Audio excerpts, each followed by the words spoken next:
Bonjour à tous, avec l'aide de Dieu, le Hayom Yom du 12 Tammuz, Chag HaGeoula, la fête de la libération, de la délivrance du rabbi précédent, Rabbi Yosef Yitzhak, sixième rabbi de Chabad, beau-père du rabbi.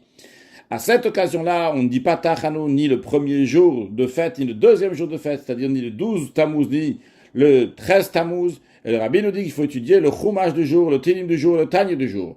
Qu'est-ce qu'il y a de particulier dans le 12e jour du mois de Tammuz? Premièrement, c'est le jour de l'anniversaire du rabbi Yosef Yitzhak, qui est né en 5640, en 1880.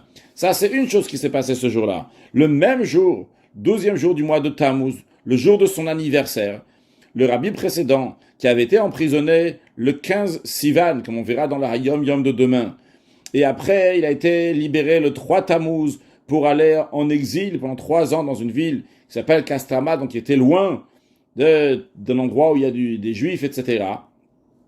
Et quand il était là-bas dans cette ville-là, il devait se présenter chez la police pour dire qu'il est là, qu'il ne s'est pas sauvé de la ville. Et quand il s'est présenté ce jour-là, le 12e jour du mois de Tammuz, il a reçu la bonne nouvelle qu'il va être libéré de l'exil qui lui avait été imposé.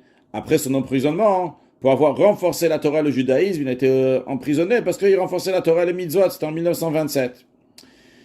Voici un extrait d'une lettre du rabbi précédent, Rabbi Yosef Yitzhak, à l'occasion de Yud Bet, Yud Gimel Tammuz, le 12 et le 13 Tammuz. Car il a reçu la nouvelle de sa libération le 12 Tammuz, mais il a été libéré concrètement le 13 Tammuz, le lendemain. Et le rabbi précédent écrit, en ces 2 jours de délivrance, le 12 et 13 Tammuz prochain, les chassidim vont organiser une réunion chassidique en Fabringen, pour le bien, pour la bénédiction matérielle et spirituelle, comme l'a institué notre premier père, notre premier rabbi de Chabad, Admour HaZaken, Rabbi Shneur Zalman, puisse le mérite du Saint Tzaddik, qui est une bénédiction pour la vie du monde futur, son âme réside dans les palais célestes, puisse son mérite nous protéger. Et le rabbi précédent dit, qu'est-ce qu'on va faire pendant cette réunion chassidique? Durant cette réunion, on va renforcer les moments fixés pour l'étude. Et dans quelle ambiance cette réunion va se faire? Elle va se faire B'Shevet Achim, dans une ambiance fraternelle. Et le rabbi précédent dit qu'il envoie sa bénédiction afin que Dieu va combler les chassidim qui vont faire le Fabringen de biens matériels et spirituels. Chag Sameach Mashiach Now.